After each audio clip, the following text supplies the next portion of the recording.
Slow है।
Social activist,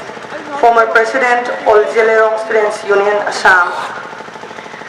Rajkumar Ronald Rajit, Bor Mantri Sri Sri Govindaji Temple,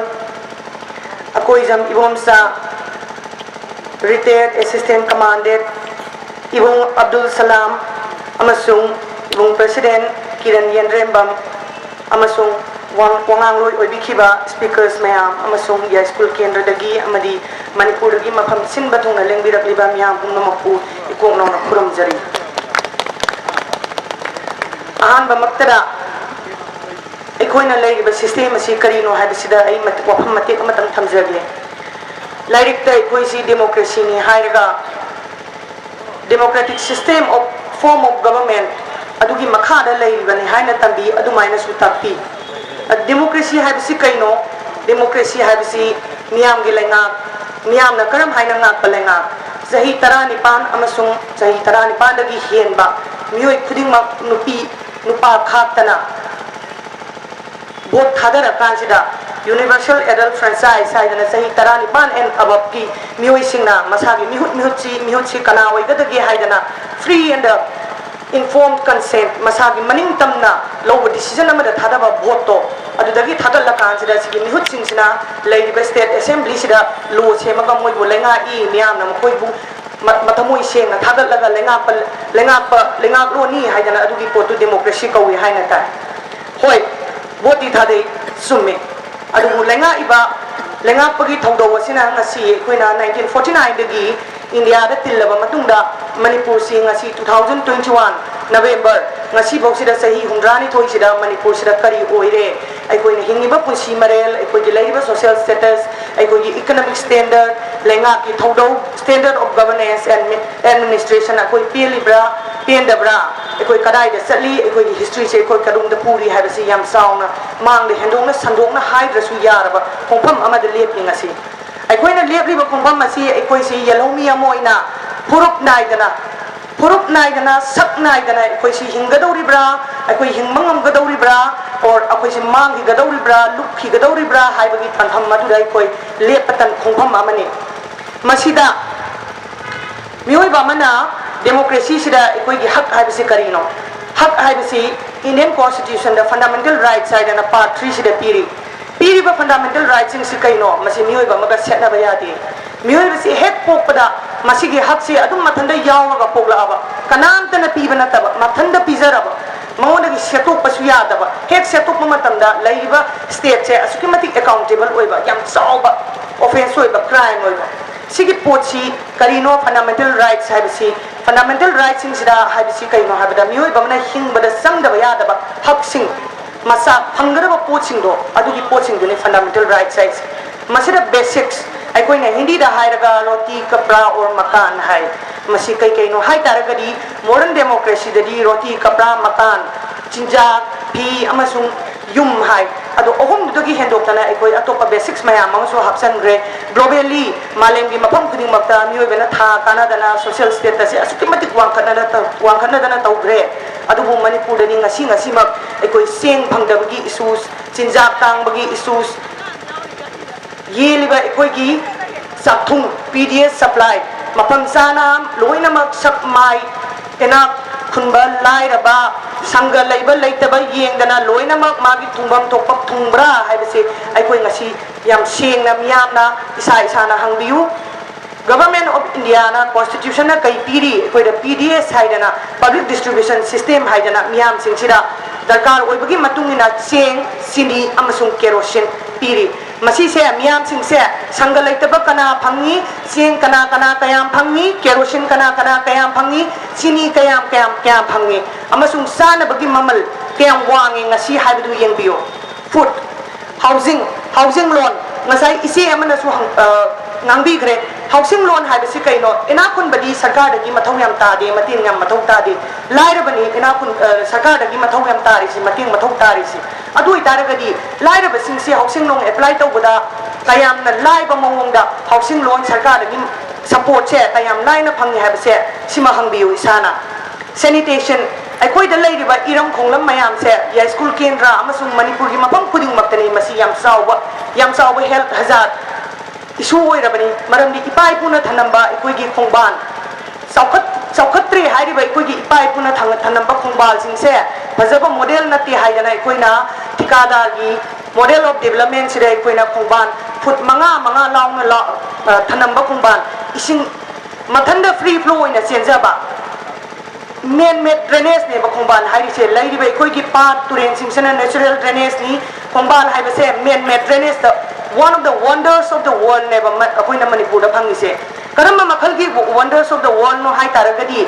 manipur da lairiba khongban khuding mak se chingdagi na loktak phaw se loina mak samnaram me ba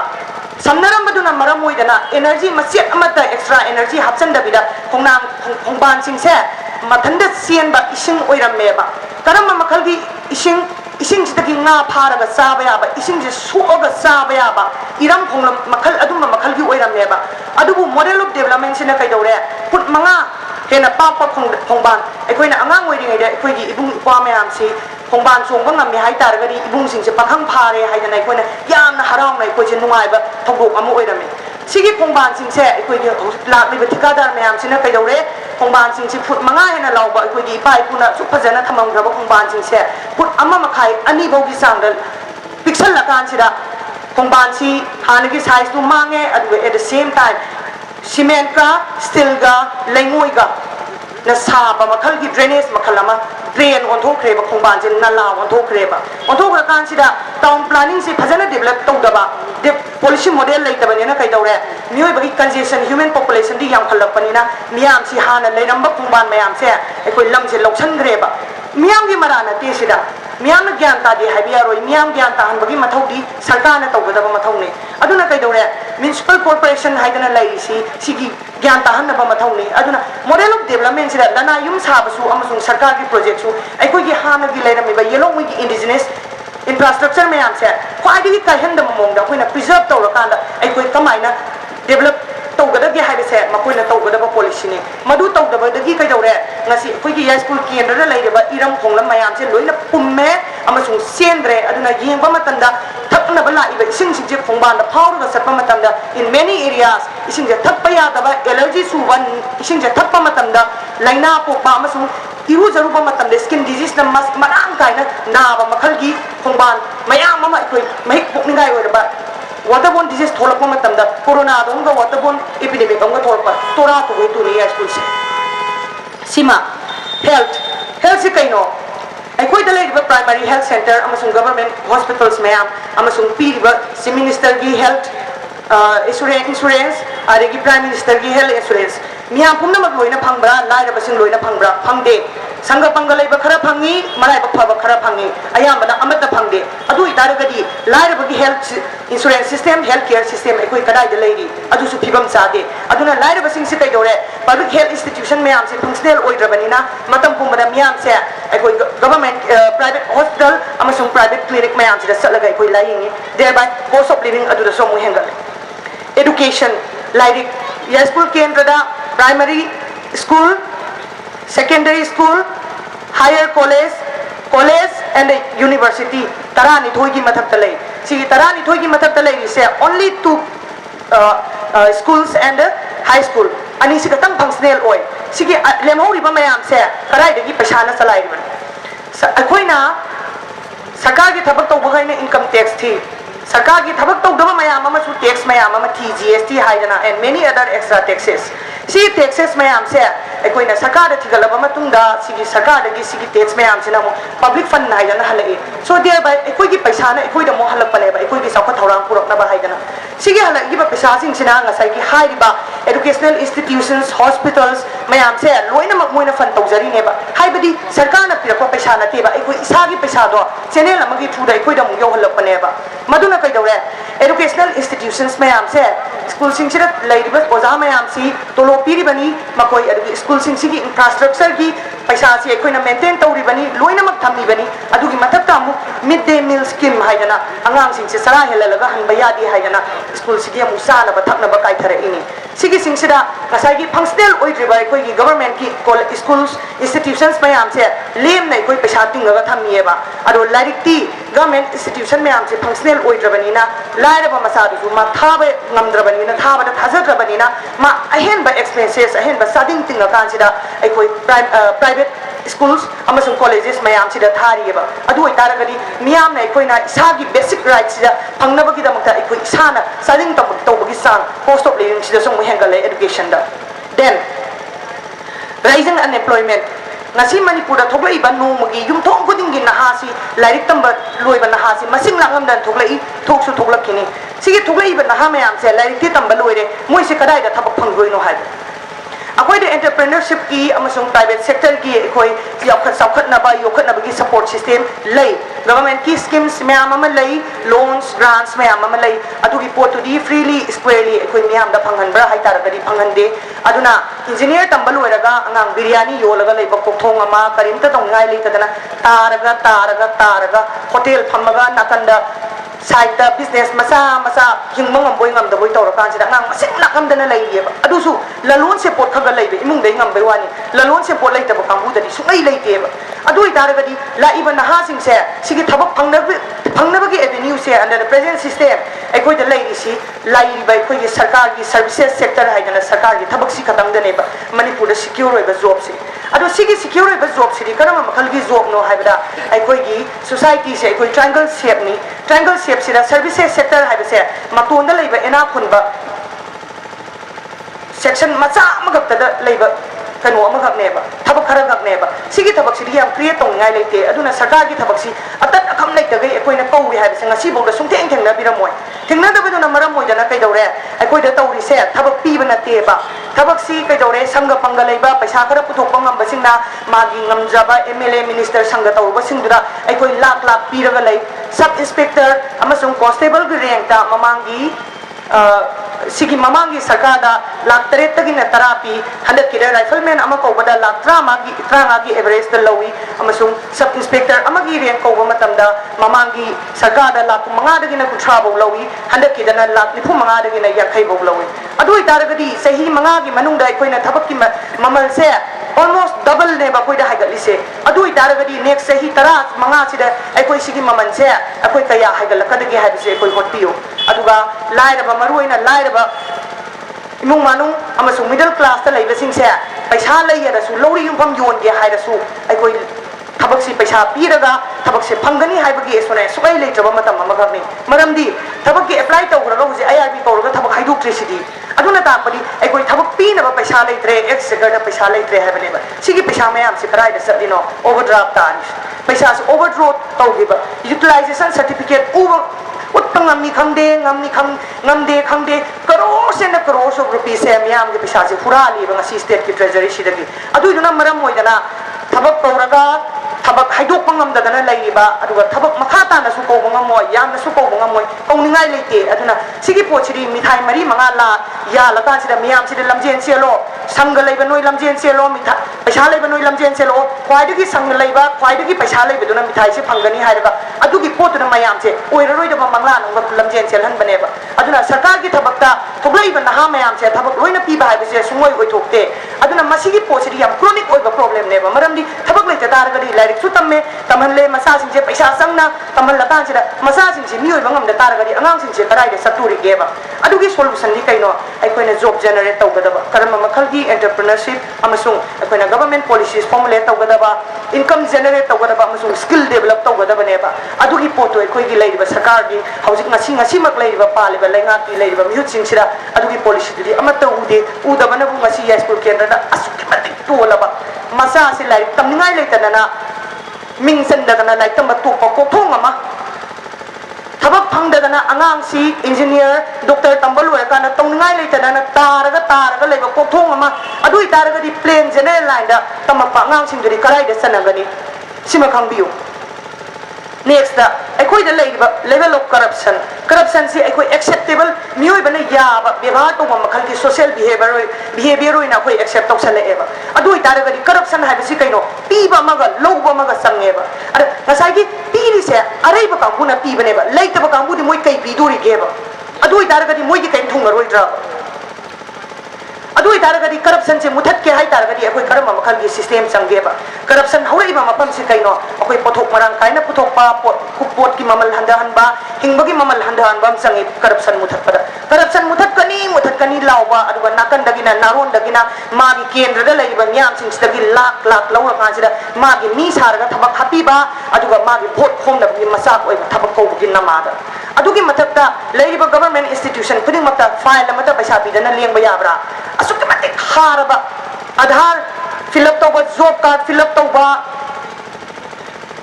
labour card fill up तौबा widow की pension तानाबा old age pension तानाबा handicap की मागे facilities तानाबा खुदी मक्ता complaints Laiba ma'am से लुपा 4 लौग्रे form fill up तौबगी लुपा 5 लौग्रे xerox तौबरे कोई लोइबा नाइद्रे हाइबगी complaints ma'am से कदाइदा चलिनो कार्ड डिलीवर तौदे अदुगी पैसा मैम दो लौबम थोकप्रा लेबाकी लेंगाकी ngasi leiba mihutसिngsina miyamdagi job card ki damakta widow ki benefits ki damakta labor card ki damakta loan longnabagi damakta form thagatpa matamda lupa 7 tagina sani panbo loina lobagi complaints leise karino masi nat corruption nat taragadi si mihut na direct ground grass level da laira darkar oi scheme sing si kwai dagi darkar oi laira basing si dagi lokatieba masi sumbra sigi yongna lutong da koi corruption se sura ba lenga amaga pe ngasi koi na ladies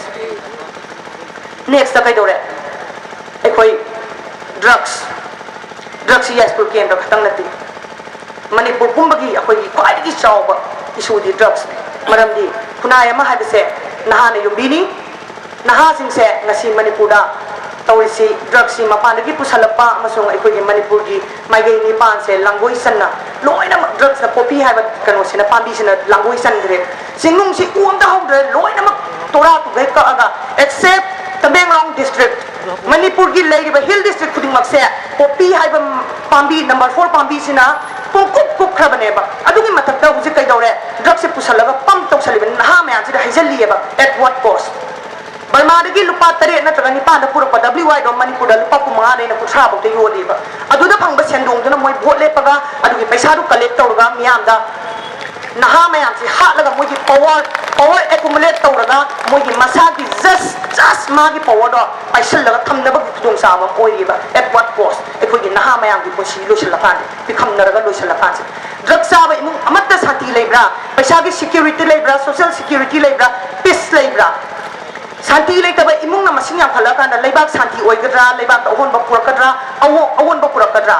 अदुगी मथक्ता लेरिबा सिंगमुंग सिदा लेरिबा थारिबा Poppy ma'am से ngasi खतंग थारप नते सही decade संग थारपनेबा ngasi खतंग सरकार सिना तौरप नते ममांग सरकार सु हंदक की सरकार सु उसन्नदा खंजनदा लापनेबा करी मरमगे मोइना लेंगाक तारगनी ngasi सि याहनबम थोकप्रा मोइना लेंगाक तदना ngasi मणिपुर से अखोई लोइनमक की मणिपुर ने मी खरा खतंग की मणिपुर नते मणिपुर से लंगोई संगे ngasi पोपी थाली से उदे खंगदे हाइबे याब्रा मणिपुर से लेंगा तब एडमिनिस्ट्रेशन लेते यूनिट अमत लेते 60 कंस्टिट्यूएंसी से मणिपुर से हुदोंग खाइदोइने सिगी सिदा मसा मसा की डीसी लेरी डिस्ट्रिक्ट एडमिनिस्ट्रेशन लेरी सिगी से लोई पालरीने डिपार्टमेंट खुदिंगमक कंस्टिट्यूएंसी हुपु से पालरीने खंगदे हाइबे याब्रा मिटना उदे हाइदना खंगदे उदे हाइबे याब्रा लेरीबा पोपी थारी सिदा चिंगमुंग सिदा कइदोरे फु से मखल सुना हाइरी सिदा पुथारेइबा चिंगजुम चिंग सिदा पुथारेइबा मयाम से लोइना मक्सारी अखोइ ngasi ड्रग सादेना अखोइ हाइदना अखोइ केमिकल फ्री ओइरब्रा अरुगा खुनाइ सिना ngasi अखोइ की लेरीबा पॉपुलेशन 2001 की सेंसस ता लाख कुनिपान येलोमी सिंगतम पुल्लगा सिंगतम हाइसी मैतई पांगल सिंगमी सी पुल्लगा सिदा अखोइ द लेरी से कुनिपान लाख कुनिपान सिदा अखोइ 19 लाख खतंग दने बा अखोइ येलोमी की पॉपुलेशन 19 लाख साइसे स्टेट असोबा अमगी डिस्ट्रिक्ट अमगी पॉपुलेशन दे याम पिट पपोट अमगने अदुइ तारगदी अखोइ द सारी बन नहा मयाम सिना सारी ब ड्रग मयाम सिंसिना नहा मयाम सिंसे तुगिबा मतमदा अखोइ की जनरेशन से continue तौबिनबा healthy ओइदबा मपांगल Kadamba youth सिंसिना समदाओबा मतमदा अखोइ Manipur से कनाना लहोदोरिगे हाइबा क्वेश्चन से अखोइ मांग द तारगा लेबा याम सौबा इशुने ngasi मणिपुर से अखोइ की इमा लेबा ngasi फम तिनबिरिबा अहल लमन से इनाव इबुंग इपा पुनमक से मणिपुर नुक्सिबगी दमक तिनबिरिबा ngaktनेबा नुक्सिग्रबा अखोइ की मणिपुर से हयें अखोइ की जनरेशन सिंग द तुंगिबा मतमदा कनागो होदोरिगे मिटोप मिरान सा मयाम ना सेटलगा लंगजा क्वाक मयाम ना सेटलगा लेहुबोरीबा मरमदी नहा मयाम से तुगिबा नहा मयाम से मपांगल कना थनमदबदुना मरम ओइदना अदु इतारगदी अखोइ तुंगी हौरतोरिबा अंगांग सिंसिगे करम मखलगी मणिपुर थनम दरकार ओइ सिना कइदौरे अमो ड्रग सिना पुसलैबा पोसे इन्फ्लक्स मिटोप की इशू मिटोप की वहौ येलोमी लाख ट्रांपनी सिंग तम पुंजलकान सिदा लाख मापन से येलो मिटोप न ओइरबने 2001 की सेंसस ता ngasi 2021 ni sahi kun hele ko ngasi ekoi kai oiramgani haiba tang mangla na masaga wakhanna saga matamda domicile me ama piri bani domicile yaudana electoral roll sing bayadi aduna sigi electoral roll da mokhoi singchina singjala ka sida pikhraba 19 lakhs ni akoi gi yellow mi gi population aduna drug ta sum loina tu gi dora ba ngang singchina sangak padi lepri aduna pusalai be influx karai de no haina yengsalu ba matamda pusalai be influx se kentana te drugs ta neba karina pusalai be drugs si दला इबा पैसा अमसुंग थारिबा Poppy cartel से सिगसिना कइदौरे अखोइ foreigners मयाम अमा पुसलैबा मपानदगी अखोइ की natives नतबा हानगी native लैरिबा अखोइ की मणिपुर की चिंगदा तमदा लैरिबा natives अखोइ मयाम से सिना सिसुना नतबा पुरा मिटोप से करिना फुएल तौरे मिटोप संग के हाइ तारगरी कई संगे ख्वाया हामरा पैसा संगे पॉपुलेशन संगे मखोइ की प्रोटेक्शन खुलाई संगे पैसा सि ड्रग तगी लाए पॉपुलेशन सी पैसा दुना फन तौरकान सिदा मपान की पॉपुलेशन से स्ट्रेटेजिकली सिस्टमेटिकली थाजलइबा मरम अखोइ सि ड्रग की याम साब कैपिटल मार्केट अमो ओइरेबा मणिपुर से अदुगा मखोइ सिंग से ड्रग ललोनबा मयाम से अमसुंग पुसलइबा इन्फ्लक्स मयाम से करी नंगा ई खुलाई पाइबा मिलिटेंट टेररिस्ट मयाम नंगा ईबा अदुइ तारगदी असुकम सौबा पैसा सु मी सु खुलाई सु लेरबा सिगे खुटपु मसिदा सिंग तम या पुंदन मानना मैतै मयाम अमा याउरी मैतै पंगल मयाम अमा याउरी सिंगमी मयाम अमा याउरी सपोर्ट तौसलकान सिदा ngasi सिगे कार्टेल से सपोर्ट तौरकान सिदा लेरिबे अखोइ की नहा होरकलिबा मयाम से तुंगै मै थादोरी तुंगै पिजादोरी बट्रक्स अखोइ सिगे सिंसिना तुंगिबा मतमदा येलोंग की पॉपुलेशन हंदरकनी अखोइ सिदा अखोइना फुरुप नाइबा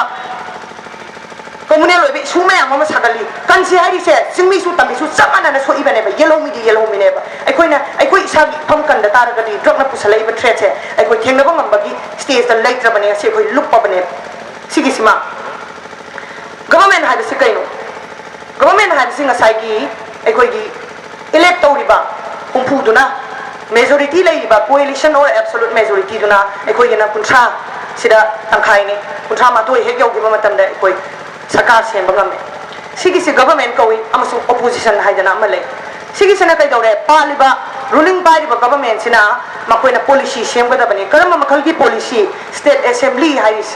स्टेट असेंबली अना चिंगमै रोंगदा अखोइ की लेरिबा मणिपुर स्टेट असेंबली अना लेरिसे केंतनते हाइबा मिहुट उंफुसिना ला कांसिदा मोइसे लेजिस्लेचर हाइदना लॉ मेकर हाइदना ओइदोइनी मोइना लॉ मेकर से कइनो मोइना मोइगे सेक्रेटरीट फमिंगाइ सिदा मोइसे एग्जीक्यूटिव हाइसी ओइ डेमोक्रेसी की पिलर अहुम लै पिलर अहुम सी जुडिशियरी एग्जीक्यूटिव अमसुंग legislature executive haibadi ngasai gi legislature assembly da gi thadure iba law mayam se thabak onthok pa kangbu si executive kawi makoi se kana no haiba matamda ai koina civil servant mayam ama lai se sarkar gi thabak tawra lai ba mayam si executive ni moi se adugi matakta ai koina mihut sing sida yam sawa makhal gi power ama piri eba sigi power se kaino haibada ngasai gi pillar ahum se Indian Constitution da samnaba yade masi Indian Constitution khatangi na te democracy khud chat palenga khuding makta tangai phadana follow tawda ba da principle lam lai madu separation of power ko with masi France tagi lapa principle lam gami masi kaino haibada pillar om se ama bok samnaba yade ba power amaga nansan ba yade ba adubu democracy ni haidana constitution na yam hen ba extraordinary power amaga pieba Canada mihut sing sida karama makhal gi power Masi magi secretary ta phaming ngai dana mi huching se executive oire adu state assembly da sanga kanda na masi legislature oire pillar ani mak se mi ama khatang na ne bo oire adu tar ga yam sathi ba power ani se mi ama da pisali ne sigi mi ani se da pisal la kan se da mangonda magi mathau du gi matung ina mana illaga chat ka da magi mathau dang ama su sinari ba sigi mathau dang se kai no habri nang masi power se la na season na ganu ha Sigil lana season na dana basi kai da pyramid amo constitution sida directive principles of state policy hai dana ma pyramid directive principles of state policy sida hai ri se kai hare piri ba power mayam se koi na mihut ta piri ba power mayam se grassroots level da public da miyam da mu devote to tho amu pitho o hai da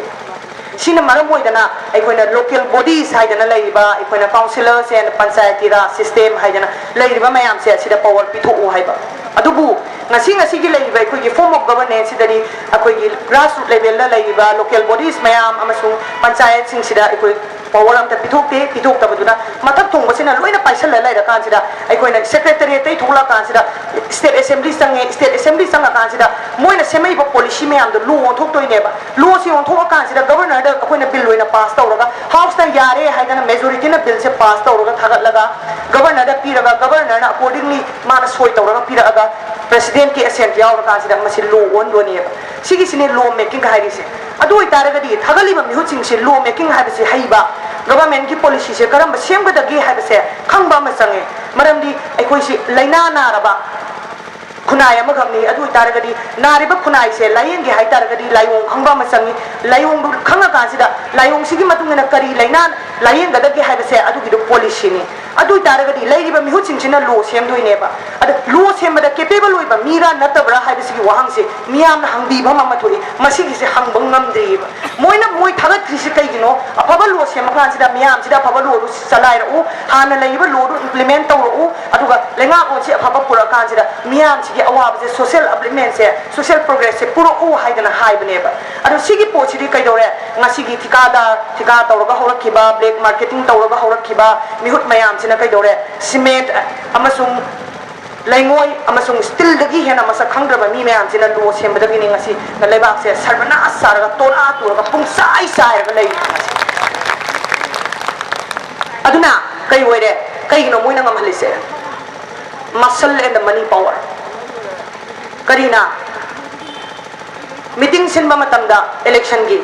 mi se lising da ye laga moi mi amamam da lising da ye laga mi lady khambi ba ki damak da muscle power ngasai sida usit thoi da na bike mayam ama thora kan sida mi gi meeting sinja ba sida usit thoi da na karim na da salli mayam do usit thoi da na tai mayam do muscle power karigi tawam thokra sida lei ba mi sing se criminal la sida tilli ba meeting sing se criminal la miyam se kari maram ge adang sitri ba moida hen ba aina amasung constitution na hen ba power kai pi moida kari maram na self flex toino puran ba paisa mayam dur pai ra kanda lising da khutpu yele adura khong ba khui mayam ni ngasai bai thawra law sa de ha ba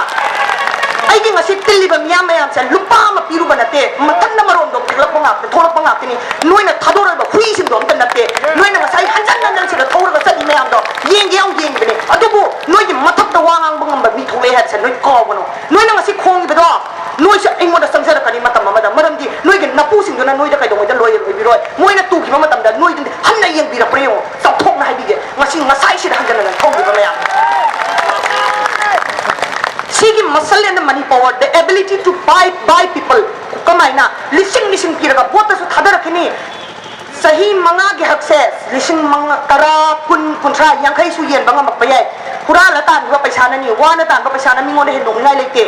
अदुगी पैसा मयाम दुना कैदौरनी मधु येंधरकिनी meeting the लिसिंग लिसिंग खोमगा थौरिबा तौरिबा मयाम दो अमसुंग मधुगी power the Moina power पाइरा लेबनिना याम साथी मखलगी power ने बको मसी थेंगनसी हाय तारगनी याम अराइबा मंगल नत्ते बसी थेंगना बाहाइस अदुबु power लई मसी थेंगना बा power लई Karamba मखलगी power नहा youth the power of youth हाइस करीगी नहा है बसे खुनाय अमगी ख्वाइदगी मपांगल कनबा पॉपुलेशन दुगी सेक्शन ऑफ पॉपुलेशन ने पॉपुलेशन सिदा ख्वाइदगी एनर्जेटिक ओइबा मपांगल कनबा क्यूरियस ओइबा पॉपुलेशन सेक्शन से नहा नेबा मणिपुर से लाइबा फाबा अमना इमा लाइबा मणिपुर से कनबंग अमु हाइदना तमंबदगी लाइन तमंबदगी पुवारी द करीगुम मसेट खर कनबंग अमनबा थनंबदगी ngasi एकोइगी नहा से the entire Manipur 50% and above se youth na oire ngasi aduga ya school kendra gi su naha se 50% and above ne aduna kaidore ngasai gi muscle and money power do defeat to ge hai taragadi taibangpal sida taibangpal in the whole world united voice of the youth hairisen youth sing se organize to ra pura ga sakhiba matam dane no amount of muscle of money power can defeat them aduna youth sing se organize to ra ngasi hawpa ma mathau dari ba thulai ngasi na mayam ma thulai ba ngang mayam ma loina gyan tare na gai loin gyan tare ba 50% and above sina gyan tare ba amasung mama oi bi sina mama cha gi namak tele phat pa matam da ngasai gi no amount of money moina piram ba vote uji lising tara yelak pa yai kun da yel kun yelak pa yai lising tara amasung kun duna tha ma gi expenditure ko na bra khoi gi le mau ri ba tha mariga sahi mariga tha rama thu se khoi pe do ra sa do ri ba adagi vote maya da tha taruk sira khangnum sirani matulon ban ba dong na la ga natra khangnum sirani lam pa ba koilas greng greng law ba koilas maya mam tha ra ga vote khom doi ba miyam se sukimati pang bane na khalle ba moina aduna adugi duda thamai lon thare lai ra ba vulnerable oi ba mayam se paisa se lising lising sai rani aduga adugi vote to lai re adui duna karak paduna ne ba ngasi this form of governance that we are enjoying right now aduna si defeat to sai taragadi naha singna noi nasagi present amasung future gi dam tele khatba matam oi maramdi manipur se ekoi di inung le labane ekoi sat khine ba akoi dagi noi na lahu boi ni low da ba ya da bane low ba matam sida noi na low ba ngam na gi pangal le hukta taragadi samjal laibe influx amount of control on the economy population se si sina maram oi dana manipur se mi top ta ta ne ba manipur le hogani yellow mi lai roi adoi taragadi mi top ta ta gi ta ba nangi naing gol nangi naram do nangna leiba phangak ta tar gani mitom na mun gi bata na tro aduri kutak lan sira ga koi sahi tare kutak padong nam lanjin na ba sem bata ta handapti sahi tare kutak padari hala agal lai ram bada gieng bada manipur lai ram gi ba koi lan hanjan bang lam se mo hanjan bang am gi ba handapti kari gum kan bang am dra ba sahi tara phan salaroi aduga sidagi lanjen gi bada ngasai speaker amana padbi gi bado akoi mapam atop metro cities me am dana akoi beggars hoina destitutes hoina labor class hoina ni raga cha ba population ama do akoi oi doi ne ba iram sina sahing sa ba huran ba phutpu mayam sine mitop changsal iba mayam sine si sina machet set la palong doi ba na yum ingon go la na khoi chen bana tan pai lecture ne ha gai sima khangbi mama oi bi singna isa gi damak ta khan ba ama changi maramdi mama hai ba si tai bang pal sine kwai gi saw ba sakti se mama dani maramdi mama na masa gi damak ta le pang ma matang da lainam lobala abok ta zoom na lobala abok ta sang bangam de hai ni aduna nasa gi damak ta nui pesa kyam piraga thabak lai dori nasa gi damak ta nui pesa kyam na ahen na nau ingon yon ba lai ta nui nasa sing de mi oira roidra thabak to go phang roidra job security noi kamai pi dori ngasi lai ba le ngak lon ngasi lai ba noi gi yung gi condition imung gi condition mayam do noi sathaba ya gidra amasung tungda lak toriba manipur se sida lai ra basu ina khun basu samana ba mana ba khunai amoina lengak minaraga sarkar ga lengak iba mayam ga tu na satminara ga lai re ina khun ba khai da ba lengak wona mapur ga manipur se makhoi gi namak ta thamau si haibra hairo si haibra ni sagi ipak ta gi kanminna si haibra kanminna roi si haibra haiba se ngasi gi manipur gi mama oi bising ya school gi mama oi bising nupi sing na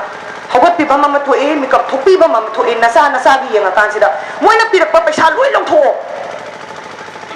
paisa lo ne am haina dai ne yam hainai ko bare lam satai ne paisa lo na paisa loi long tho noi ge khoi myang huran gi ba paisa hap ta ne ba ꯄꯤꯔꯛꯄ ꯂꯣꯏ ꯂꯧꯊꯣꯛ ꯕꯤꯄꯤꯟꯁꯤꯗ ꯌꯥꯎꯕꯁꯨ ꯌꯥꯎꯗꯕꯁꯨ ꯑꯩ ꯄꯨꯝꯅꯃꯛꯇ ꯄꯥꯎꯖꯦꯟꯖꯔꯤ ꯌꯦꯜꯂꯛꯄ ꯄꯩꯁꯥ ꯃꯌꯥꯝꯗꯣ ꯃꯣꯏꯗꯒꯤ ꯄꯩꯁꯥ ꯂꯧꯕ ꯅꯠꯇꯦ ꯑꯩꯈꯣꯏꯒꯤ ꯍꯨꯈꯤꯕ ꯄꯩꯁꯥꯗꯣ ꯃꯣꯏꯅ ꯑꯃꯨꯛ ꯆꯈꯥꯏꯔꯛꯄꯅꯦ ꯑꯗꯨꯗꯤ ꯈꯨꯟꯕ ꯇꯥꯕꯅꯦ ꯂꯧꯊꯣꯛꯄꯤꯌꯣ ꯑꯗꯨꯒ ꯁꯔꯀꯥꯔ ꯁꯦꯝꯒꯗꯕ ꯃꯤꯌꯥꯝꯒꯤꯗꯃꯛꯇ ꯃꯤꯌꯥꯝꯒ ꯈꯨꯠ ꯁꯝꯅꯔꯒ ꯊꯕꯛ ꯇꯧꯔꯛꯀꯗꯕ ꯃꯤꯌꯥꯝꯒꯤ ꯇꯨꯡꯒꯤ ꯄꯨꯟꯁꯤꯔꯣꯜꯁꯦ ꯌꯣꯛꯈꯠꯂꯛꯀꯗꯕ ꯃꯤꯗ ꯚꯣꯠ ꯄꯤꯕꯤꯌꯣ ꯑꯗꯨ ꯑꯣꯏꯇꯥꯔꯒꯗꯤ ꯃꯤꯌꯥꯝꯅ ꯇꯣꯡꯖꯔꯗꯤ ꯌꯥꯔꯕ ꯅꯠꯇ꯭ꯔꯣ ꯄꯩꯁꯥꯁꯨ ꯂꯧꯊꯣꯛꯄꯤꯔꯣ ꯚꯣꯠꯇꯣ ꯃꯇꯤꯛ ꯆꯥꯕ ꯃꯤꯗ ꯊꯥꯗꯕꯤꯔꯣꯕ ꯑꯈꯪꯕ ꯃꯤꯗ ꯃꯤꯌꯥꯝꯅ ꯇꯣꯡꯖꯔꯦꯅ ꯃꯤꯌꯥꯝꯗꯤ ꯃꯥꯡꯖꯕ ꯌꯥꯗꯦ ꯃꯤꯌꯥꯝꯅ ꯃꯥꯡꯖꯔꯦ ꯂꯥꯛꯏꯁꯦ 1972ꯗꯒꯤꯅ ꯉꯁꯤꯐꯥꯎꯅ ꯃꯤꯌꯥꯝꯅ ꯃꯥꯡꯖꯔꯒ ꯂꯥꯛꯏ ꯇꯥꯝ ꯑꯃꯠꯇꯗ ꯃꯤꯌꯥꯝꯅ ꯍꯦꯟꯅ ꯀꯥꯟꯅꯕ ꯑꯃꯠꯇ ꯌꯥꯎꯗꯦ ꯃꯅꯤꯄꯨꯔꯗ in all the constituencies ꯍꯟꯗꯛꯇꯤ ꯑꯗꯨꯒꯤ ꯄꯣꯠꯇꯣ ꯆꯦꯟꯖ ꯇꯧꯅꯕꯒꯤ ꯇꯥꯟꯐꯝꯗꯣ ꯉꯁꯤꯅꯦ ꯁꯤꯗ ꯑꯩꯈꯣꯏꯅ ꯌꯥꯏꯁ꯭ꯀꯨꯜ ꯀꯦꯟꯗ꯭ꯔꯁꯤꯗ ꯍꯦꯟꯗꯤꯀꯦꯞ ꯃꯌꯥꯝ ꯑꯃ ꯂꯩꯔꯤ ꯅꯥꯝꯃ ꯁꯣꯏꯕ ꯍꯥꯏꯁꯦ ꯑꯁꯨꯛꯀꯤ ꯃꯇꯤꯛ ꯐꯤꯕꯝ ꯁꯣꯛꯄ ꯃꯌꯥꯝ ꯑꯃ ꯂꯩꯔꯤ ꯃꯈꯣꯏꯁꯤꯡꯁꯦ ꯆꯞ ꯆꯥꯕ ꯃꯈꯣꯏꯒꯤ ꯐꯪꯐꯝ ꯊꯣꯛꯄ ꯐꯪꯗꯦ ꯐꯪꯗꯕꯗꯨꯅ ꯑꯁꯨꯛꯀꯤ ꯃꯇꯤꯛ ꯀꯌꯥꯝ ꯁꯥꯊꯤꯅ ꯐꯤꯕꯝ ꯁꯣꯛꯀꯦ ꯍꯥꯏꯕꯗ ꯃꯃꯥꯁꯤꯅ ꯏꯟꯖꯥꯡ ꯃꯤꯒꯤ ꯆꯥꯛ ꯊꯣꯡꯉꯒ ꯀꯩꯅꯣ ꯄꯩꯁꯥ ꯇꯥꯟꯕ ꯃꯆꯤꯁꯤꯅ ꯐꯤ ꯇꯨꯔꯒ ꯀꯥꯡꯈꯟ ꯇꯨꯔꯒ ꯑꯗꯨꯁꯨ ꯃꯤꯅ ꯊꯥꯗꯔꯛꯄ ꯃꯁꯥꯒꯤ ꯀꯩꯝꯇ ꯂꯂꯣꯟ ꯁꯦꯄꯣꯠ ꯄꯨꯊꯣꯛꯑꯒ ꯇꯨꯕ ꯅꯠꯇꯦ ꯃꯃꯥꯁꯤꯅ ꯏꯟꯖꯥꯡ ꯃꯤꯒꯤ ꯃꯌꯨꯝꯗ ꯆꯥꯛ ꯊꯣꯡꯕ ꯆꯠꯂꯦ ꯀꯣꯟ ꯐꯦꯡꯕ ꯆꯠꯂꯦ ꯃꯆꯤꯁꯤꯅ ꯀꯥꯡꯈꯟ ꯇꯨꯔꯦ ꯑꯗꯨꯁꯨ ꯃꯤꯒꯤ ꯑꯋꯥꯏꯕ ꯗꯨꯀꯥꯟꯗꯒꯤ ꯋꯥꯏꯔꯒ ꯇꯨꯕ ꯀꯥꯡꯈꯟ ꯃꯄꯥ ꯄꯩꯁꯥ ꯊꯣꯛꯇꯦ ꯃꯄꯥ ꯃꯃꯥ ꯑꯅꯤꯃꯛ ꯄꯨꯂꯞ ꯄꯩꯁꯥ ꯊꯣꯛꯇꯕ ꯏꯃꯨꯡꯅ ꯄꯨꯡꯒꯥꯏ ꯑꯃ ꯍꯦꯟꯗꯤꯀꯦꯞ ꯃꯌꯥꯝ ꯑꯃ ꯇꯥꯔ ꯂꯩꯔꯤꯑꯕ ꯍꯦꯟꯗꯤꯀꯦꯞ ꯍꯥꯏꯕꯁꯤ ꯐꯤꯖꯤꯀꯦꯜꯂꯤ ꯃꯥ ꯀꯩꯝꯇ ꯇꯧꯕ ꯉꯝꯗ꯭ꯔꯕ ꯈ꯭ꯋꯥꯏꯗꯒꯤ ꯁꯣꯜꯂꯕ ꯐꯤꯖꯤꯀꯦꯜꯂꯤ ꯁꯣꯜꯂꯕ ꯁꯦꯛꯁꯟ ꯑꯣꯐ ꯄꯣꯄꯨꯂꯦꯁꯟꯅꯦꯕ ꯁꯤꯒꯤ ꯃꯌꯥꯝꯁꯤꯒꯤ ꯃꯌꯦꯛ ꯊꯣꯛꯅ ꯇꯧꯕ ꯑꯩ ꯍꯦꯟꯗꯤꯀꯦꯞ ꯑꯃꯐꯥꯎ ꯎꯗ꯭ꯔꯤ ꯌꯥꯏꯁ꯭ꯀꯨꯜ ꯀꯦꯟꯗ꯭ꯔ ꯃꯅꯨꯡꯁꯤꯗ ꯑꯩꯅ ꯆꯠꯂꯨꯕ ꯊꯦꯡꯅꯔꯨꯕ ꯈꯨꯗꯤꯡꯃꯛꯇ ꯍꯦꯟꯗꯤꯀꯦꯞ ꯈꯨꯗꯤꯡꯃꯛ ꯃꯁꯥꯒꯤ ꯀꯅꯥꯝꯇ ꯂꯩꯇꯅ ꯂꯩꯕ ꯉꯥꯛꯇꯅꯤ ꯃꯁꯤ ꯌꯥꯏꯁ꯭ꯀꯨꯜ ꯀꯦꯟꯗ꯭ꯔꯗ ꯏꯝꯐꯥꯜ ꯃꯌꯣꯟꯗ ꯂꯩꯕ ꯄ꯭ꯔꯤꯃꯤꯌꯔ ꯀꯟꯁꯇꯤꯇꯨꯌꯦꯟꯁꯤ ꯍꯥꯏꯗꯅ ꯈ꯭ꯋꯥꯏꯗꯒꯤ ꯄꯩꯁꯥ ꯄꯥꯏꯕ ꯀꯟꯁꯇꯤꯇꯨꯌꯦꯟꯁꯤꯁꯦ ꯌꯥꯏꯁ꯭ꯀꯨꯜ ꯀꯦꯟꯗ꯭ꯔꯅꯦꯕ ꯄ꯭ꯔꯤꯃꯤꯌꯔ ꯀꯟꯁꯇꯤꯇꯨꯌꯦꯟꯁꯤ ꯍꯥꯏ ꯑꯍꯜ ꯂꯃꯟꯅ ꯃꯊꯛ ꯊꯣꯡꯕꯅ ꯑꯩꯅ ꯎꯅꯕ ꯑꯍꯜ ꯂꯃꯟ ꯃꯌꯥꯝꯁꯤꯅ ꯃꯔꯝꯗꯤ ꯌꯥꯏꯁ꯭ꯀꯨꯜ ꯀꯦꯟꯗ꯭ꯔꯁꯦ ꯄꯦꯟꯗ ꯇꯥꯔꯒꯗꯤ ꯑꯃꯨꯛꯇ ꯏꯟꯊꯨꯕ ꯉꯝꯃꯤ ꯍꯥꯏꯗꯅ ꯁꯤꯒꯤ ꯄ꯭ꯔꯤꯃꯤꯌꯔ ꯀꯟꯁꯇꯤꯇꯨꯌꯦꯟꯁꯤꯁꯤꯗ ꯂꯥꯏꯔꯕꯒꯤ ꯆꯥꯡ ꯁꯨꯃꯥꯏꯅ ꯂꯩꯕ ꯍꯦꯟꯗꯤꯀꯦꯞꯀꯤ ꯀꯟꯗꯤꯁꯟ ꯁꯨꯃꯥꯏꯅ ꯂꯩ ꯇꯥꯔꯒꯗꯤ ꯑꯇꯣꯞꯄ ꯀꯟꯁꯇꯤꯇꯨꯌꯦꯟꯁꯤ ꯃꯌꯥꯝꯗꯗꯤ ꯃꯅꯤꯄꯨꯔꯒꯤ ꯐꯤꯕꯝ ꯀꯩ ꯑꯣꯏꯔꯝꯒꯅꯤ ꯈꯪꯕ ꯉꯝꯗꯦ ꯁꯤꯗ ꯅꯨꯄꯤꯒꯤ ꯊꯧꯗꯥꯡ ꯅꯨꯄꯤꯅ ꯂꯧꯔꯤꯕ ꯊꯧꯗꯥꯡ ꯌꯥꯏꯁ꯭ꯀꯨꯜ ꯀꯦꯟꯗ꯭ꯔꯗ ꯂꯩꯔꯤꯁꯤ ꯅꯨꯄꯤ ꯁꯤꯟꯃꯤꯅ ꯑꯌꯥꯝꯕꯅꯤ ꯍꯦꯟꯂꯨꯝ ꯍꯦꯟꯗꯤꯀ꯭ꯔꯥꯐꯇ ꯂꯣꯏꯅꯃꯛ ꯑꯌꯥꯝꯕ ꯗꯤꯄꯦꯟꯗꯦꯟ ꯑꯣꯏ ꯃꯈꯣꯏꯁꯤ ꯁꯦꯜꯐ ꯑꯦꯝꯄ꯭ꯂꯣꯏꯗꯅꯤ ꯑꯃꯁꯨꯡ ꯃꯁꯥꯒꯤ ꯃꯣꯏꯅ ꯁꯨꯖꯔꯤꯕ ꯅꯣꯝꯖꯔꯤꯕ ꯃꯌꯥꯝꯁꯦ ꯅꯨꯄꯤ ꯁꯤꯟꯃꯤꯁꯤꯡꯁꯤꯗ ꯍꯦꯟꯂꯨꯝ ꯍꯦꯟꯗꯤꯀ꯭ꯔꯥꯐ ꯏꯟꯖꯥꯡ ꯅꯥꯄꯤ ꯌꯣꯟꯕ ꯃꯤꯒꯤ ꯃꯌꯨꯝꯗ ꯆꯥꯛ ꯏꯟꯁꯥꯡ ꯊꯣꯡꯕ ꯆꯠꯄ ꯑꯁꯨꯛꯀꯤ ꯃꯇꯤꯛ ꯂꯋꯔ ꯏꯀꯅꯃꯤꯗ ꯑꯣꯀꯨꯄꯥꯏ ꯇꯧꯕ ꯃꯁꯥꯅ ꯃꯁꯥꯗꯤ ꯊꯕꯛ ꯄꯤꯖꯕ ꯑꯗꯨꯕꯨ ꯁꯦꯐ ꯑꯃꯁꯨꯡ ꯁꯤꯀ꯭ꯌꯣꯔꯗꯤ ꯑꯣꯏꯗꯕ ꯃꯥꯅ ꯊꯣꯛꯏꯗꯨꯅ ꯀꯣꯟꯅꯗꯕ ꯃꯈꯜꯒꯤ ꯁꯤꯟꯃꯤꯅ ꯑꯌꯥꯝꯕ ꯑꯣꯏꯅ ꯅꯝꯃꯤ ꯃꯈꯣꯏꯁꯤꯡꯁꯦ ꯐꯤꯁꯥꯕꯒꯤ ꯂꯣꯟ ꯑꯃꯠꯇ ꯐꯪꯉꯤ ꯍꯥꯏꯕ ꯑꯃꯠꯇ ꯂꯩꯇꯦ ꯍꯦꯟꯂꯨꯝ ꯍꯦꯟꯗꯤꯀ꯭ꯔꯥꯐꯇ ꯗꯤꯜ ꯇꯧꯏ ꯍꯥꯏꯕꯁꯤꯒꯤ ꯂꯣꯟ ꯐꯪꯉꯤ ꯍꯥꯏꯕꯁꯦ ꯂꯩꯇꯦ ꯑꯗꯨꯒꯤ ꯃꯊꯛꯇ ꯏꯟꯖꯥꯡ ꯌꯣꯟꯕꯤ ꯂꯩꯔꯤꯕ ꯃꯌꯥꯝ ꯑꯗꯒꯤ ꯃꯤꯒꯤ ꯃꯌꯨꯝꯗ ꯆꯥꯛ ꯊꯣꯡꯕ ꯆꯠꯂꯤꯕ ꯃꯌꯥꯝꯁꯦ ꯃꯣꯏ ꯁꯔꯀꯥꯔꯗꯒꯤ ꯐꯪꯐꯝ ꯊꯣꯛꯄ ꯁꯄꯣꯔꯠ ꯑꯃꯐꯥꯎ ꯐꯪꯗꯦ ꯑꯗꯨꯒꯤ ꯃꯊꯛꯇ ꯑꯃꯨꯛ ꯀꯩꯗꯧꯔꯦ ꯅꯨꯄꯤ ꯍꯥꯏꯕꯁꯤ ꯀꯩꯅꯣ ꯅꯨꯄꯤꯅ ꯃꯅꯤꯄꯨꯔꯒꯤ ꯄꯨꯋꯥꯔꯤꯗ ꯂꯧꯔꯛꯏꯁꯦ 1904 ꯑꯃꯁꯨꯡ 1939ꯗ ꯑꯩꯈꯣꯏꯁꯦ ꯅꯨꯄꯤ ꯂꯥꯜ ꯑꯅꯤꯔꯛ ꯊꯣꯛꯈꯤ ꯃꯁꯤꯒꯤ ꯄꯣꯠꯁꯤ ꯑꯩꯈꯣꯏꯅ ꯀꯔꯝꯍꯥꯏꯅ ꯊꯣꯛꯈꯤꯕꯅꯣ 1904ꯗ ꯊꯣꯛꯈ꯭ꯔꯤꯁꯦ ꯕ꯭ꯔꯤꯇꯤꯁꯀꯤ ꯃꯊꯛꯇ ꯕ꯭ꯔꯤꯇꯤꯁꯅ ꯃꯣꯏꯒꯤ ꯌꯨꯝ ꯑꯃ ꯃꯩ ꯆꯥꯛꯄꯒꯤ ꯑꯗꯨꯒꯤ ꯌꯨꯝꯗꯣ ꯁꯥꯅꯕꯒꯤꯗꯃꯛꯇ ꯕꯔꯃꯥꯗ ꯂꯦꯕꯔ ꯊꯥꯅꯤ ꯍꯥꯏꯗꯅ ꯑꯩꯈꯣꯏꯒꯤ ꯃꯅꯤꯄꯨꯔꯒꯤ ꯅꯨꯄꯥ ꯃꯌꯥꯝꯁꯦ ꯊꯥꯅꯤ ꯍꯥꯏꯗꯅ ꯑꯣꯔꯗꯔ ꯑꯃ ꯊꯣꯛꯑꯦ ꯁꯤꯒꯤ ꯑꯣꯔꯗꯔꯁꯤꯗ ꯃꯩꯇꯩ ꯅꯨꯄꯤꯅ ꯂꯥꯟ ꯍꯧꯔꯒ ꯁꯥꯊꯤꯈ꯭ꯔꯕ ꯃꯄꯥꯡꯒꯜ ꯀꯟꯈ꯭ꯔꯕ ꯕ꯭ꯔꯤꯇꯤꯁꯇꯣ ꯃꯣꯏꯒꯤ ꯑꯣꯔꯗꯔꯗꯣ ꯑꯩꯈꯣꯏꯅ ꯑꯃꯨꯛ ꯍꯟꯗꯣꯛꯍꯟꯈꯤꯑꯕ ꯑꯅꯤꯁꯨꯕꯗ 1939ꯗ ꯗꯤꯁꯦꯝꯕꯔꯗ ꯂꯧꯔꯣꯛ ꯄꯟꯊꯥꯗ ꯅꯨꯄꯤ ꯂꯥꯜ ꯑꯅꯤꯁꯨꯕ ꯊꯣꯛꯑꯦ ꯀꯔꯤꯒꯤ ꯂꯧꯔꯣꯛ ꯄꯟꯊꯥ ꯍꯥꯏꯕꯁꯤꯗꯤ ꯆꯦꯡ ꯍꯣꯡꯕ ꯃꯇꯝꯅꯤ ꯆꯦꯡ ꯄꯨꯊꯣꯛꯄ ꯃꯇꯝꯅꯦꯕ ꯁꯤꯗ ꯕ꯭ꯔꯤꯇꯤꯁꯅ ꯏꯝꯄꯣꯁ ꯇꯧꯔꯀꯥꯟꯁꯤꯗ ꯑꯥꯔꯇꯤꯐꯤꯁꯤꯌꯦꯜꯂꯤ ꯏꯝꯄꯣꯁ ꯇꯧꯔꯀꯥꯟꯁꯤꯗ ꯐꯦꯃꯤꯟ ꯆꯛꯇꯥꯡ ꯄꯨꯊꯣꯛꯍꯜꯂꯦꯕ ꯃꯅꯤꯄꯨꯔꯒꯤ ꯆꯦꯡꯁꯦ ꯃꯄꯥꯟꯗ ꯊꯣꯛꯈꯤꯕ ꯁꯤꯒꯤ ꯆꯛꯇꯥꯡꯕꯁꯦ ꯁꯤ ꯅꯨꯄꯤ ꯂꯥꯜ ꯍꯧꯔꯀꯥꯟꯁꯤꯗ ꯅꯨꯄꯤꯅ ꯀꯝꯄ꯭ꯂꯤꯠꯂꯤ ꯅꯨꯄꯤꯅ ꯍꯧꯔꯀꯥꯟꯁꯤꯗ ꯅꯨꯄꯤ ꯂꯥꯜꯁꯤ ꯆꯦꯡ ꯃꯄꯥꯟꯗ ꯄꯨꯊꯣꯛꯄꯁꯤꯒꯤ ꯃꯥꯌꯣꯛꯇ ꯂꯥꯟ ꯍꯧꯔꯦ ꯑꯗꯨꯒꯤ ꯃꯇꯨꯡꯗ ꯁꯦꯀꯦꯟ ꯋꯥꯔꯜ ꯋꯥꯔ ꯂꯥꯛꯈ꯭ꯔꯦ ꯅꯨꯄꯤꯅ ꯂꯧꯔꯛꯏꯕ ꯊꯧꯗꯥꯡꯁꯤ ꯀꯩꯅꯣ ꯑꯩꯈꯣꯏꯒꯤ ꯏꯃꯥ ꯀꯩꯊꯦꯜ ꯍꯥꯏꯗꯅ ꯈ꯭ꯋꯥꯏꯔꯝꯕꯟ ꯕꯖꯥꯔꯗ ꯂꯩꯔꯤꯕ ꯏꯃꯥ ꯀꯩꯊꯦꯜ ꯑꯍꯨꯝꯁꯦ ꯇꯥꯏꯕꯪꯄꯥꯜꯁꯤꯗ ꯈ꯭ꯋꯥꯏꯗꯒꯤ ꯆꯥꯎꯕ ꯔꯦꯀꯣꯔꯠꯁꯤ ꯏꯃꯥ ꯀꯩꯊꯦꯜꯗ ꯂꯩ ꯃꯔꯝꯗꯤ ꯏꯃꯥ ꯀꯩꯊꯦꯜꯁꯤ 1533ꯗ 1533 ADꯗ ꯏꯁꯇꯥꯕ꯭ꯂꯤꯁ ꯇꯧꯔꯝꯕꯅꯤ ꯉꯁꯤ 6th century running 6th centuryꯅꯤ ꯁꯦꯟꯆꯨꯔꯤ 6 ꯁꯨꯗꯣꯔꯕ ꯏꯃꯥ ꯀꯩꯊꯦꯜꯅꯦꯕ ꯀꯔꯝ ꯍꯥꯏꯅ ꯅꯨꯄꯤ ꯈꯛꯇꯪꯅ ꯐꯝꯕ ꯃꯅꯤꯄꯨꯔꯁꯤꯗ ꯄꯣꯠꯊꯣꯛ ꯄꯨꯊꯣꯛꯏꯕ ꯈꯨꯗꯤꯡꯃꯛꯁꯦ ꯃꯇꯝꯗꯨꯗ ꯉꯁꯤꯒꯤ ꯏꯃꯥ ꯀꯩꯊꯦꯜꯒꯤ ꯁ꯭ꯇ꯭ꯔꯛꯆꯔ ꯂꯨꯛꯁ ꯃꯁꯛ ꯍꯣꯡꯉꯦ ꯑꯗꯨꯕꯨ ꯃꯇꯝꯗꯨꯗ ꯂꯤꯡꯈꯠꯂꯝꯕ ꯃꯇꯝꯗꯨꯗꯗꯤ ꯅꯨꯄꯤ ꯈꯛꯇꯪꯅ ꯐꯝꯕ ꯃꯅꯤꯄꯨꯔꯁꯤꯗ ꯄꯨꯊꯣꯛꯏꯕ ꯄꯣꯠꯊꯣꯛ ꯆꯤꯟꯖꯥꯛ ꯐꯤ ꯑꯩꯈꯣꯏꯅ ꯍꯤꯡꯕꯗ ꯆꯪꯕ ꯄꯣꯠꯂꯝ ꯈꯨꯗꯤꯡꯃꯛ ꯑꯩꯈꯣꯏꯒꯤ ꯅꯨꯄꯤ ꯀꯩꯊꯦꯜ ꯑꯍꯨꯝꯁꯤꯗ ꯐꯪꯉꯦꯕ ꯃꯁꯤ ꯅꯨꯄꯤ ꯀꯩꯊꯦꯜ ꯑꯍꯨꯝꯁꯤꯒꯤ ꯃꯣꯗꯦꯜꯁꯤ ꯀꯩꯅꯣ ꯍꯥꯏꯗꯅ ꯑꯩꯅ ꯌꯦꯡꯕ ꯃꯇꯝꯗ masi akhoi indigenous supermarket ne koi no jik supermarket shopping mall side na lai ba mayam je jinjak su phangi phi su phangi da ka ba mayam se loi phang nei dana modern malls mayam sida but these are very expensive paisa su yam sangba energy su yam sangba malls ka tane ba adu bo akhoi gi ngasi sahi satruk ki mamang da akhoi yelong mi sing sina akhoi gi ima sing sina nupa sing se la lukte engage tau ba sida gi nupi sing sina economic activities ta engage tau gi engage tau budul gi nupi kai khel si semak ki bane ba nupi ka tang control tau ra kan sida aduna kai dore la iba pothok mayam si nupi na control tawre senmit lon do pulap paire modern day gi language ta haraga stock market ana haibido khoina ai koi gi manipur gi pulap stock market chen nupi na paira mine ba kai ken ahum sida gi main market ne ba till 20th century moina loi control tawra me ba ngasi di nupi ma gi thel se pura mangdhare kai thare sithare mapangal sole ba son buduna maram moidana nupi na economy da control tawra mi ba poto ngasi laisal lapta ba ma kai thel la lai ba mo part 1b mo part 2b ai koi gi yelong mi gi tangai phadana tawbi me am se mapan da puse pusalai be import tok salai ba manaba mompa manaba kandha manaba phi ai koina akoi gi lai ba moirang phi adagi akoi gi rani muka kaina lai ma mayam subo mapan da print tawra pusala bu yaw ra mane khoi da ngasi lai sistes aduna lai re ima sing sina kusuman khajik tam thangjaba raw material su mapan di oina season ra bane ba hujikti matam amadi completely raw material de putho kan sida akoina market se grassroots level economy haidana sidagi akoina control tawra by structure do ngasi man raga ima kai thel ngasi yol ba pot mayam se mirong gi pot ma ta yam bana oire mirong gi pothok tagi akoina raw material de sa pot na ta aduna ima kai thel kai thar pasina ngasi nupi gi ngasi gi akoina manipur hingi ba nupi gi economic status se asukimatik ton dharaba akoina decision making de yaw bangam draba isena ngasa haibiram bado leiri ba akoi gi state assembly se nupi gi mi huche machine kayam yauri yaura bu ma khoi gi mafam kayam sauna pai bangam mi haibo wafam se sina du mathanda self evident oina leira ba pot amaga ne ima kai thel si asia da kwai gi saw ba market ni masi gi market se akoi kanba ma changi aduna nupi gi thongna si koina ima kai thel le hauraga control tawra la padu ngasi ima kai thel kai tharak pasina nupi gi phibam soksha lei sima koi ubangam ni sida aina mingoina panjarabda ngasi bawda leibirami ba akoi gi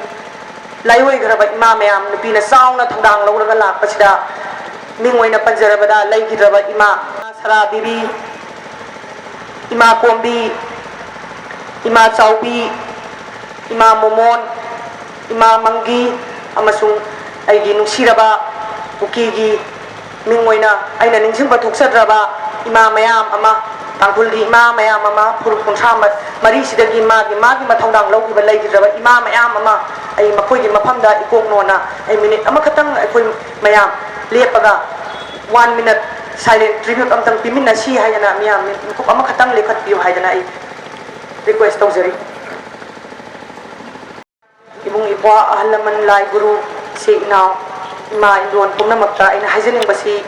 manipur gi miyam pumnamakta akoi awon ba ma purakna bagi manipur kan hongna bagi tanja do ngasi lai bai koi puwari gi tangkap sidang ngasi kalhaudraba 27 da manipur akoi yelhong gi pura mang ragani 32 da akoi drug amasung influx ki lang sidai akoi thuragane koi pumnamak lumina grani ngasi lai ba sarkar gi thodok sida sum samina gi taragadi aduna lai ba masal enda money power gi electoral system sidagi thadok piraga moina thadar pa paisa mayam du loina lokthok piu adubu voti matik saba mi hutta pibiu tungi damakta akoi mayam khut saminaraga manipur se aroi boina amuktang kanminaba ngamra yengsi habise koi hona minasi haina I request tawjaningi masida ngasi hawala iba naha mayam ama aigida lakpiraga kendra amasung kendra gi mapandagi ahing taimang khangdana masagi asinba mayam ama kaithoga naha mayam ama ibung naw mayam ama ipa mayam ama volunteer oina thabak election campaign sida contribute tawbiriba amasung ngasi lengbiriba naha mayam singse nakoida ahenba aina tunganba nakoida respect amasung aigi thagat wahi phongdoksari masida akoina tung tarakpada ahenba force organize tawsi manipur kalhobana nahagi asoba yam sawa thongdang lei sigi thongdang se akoina ngasi long lemina horaga ima sing sigi support ta koi manipur amtang kan bangam rai yang minasi aduna kolau amu khatang law minasi manipur imana manipur imana manipur imana asumbana miyamna kurumjari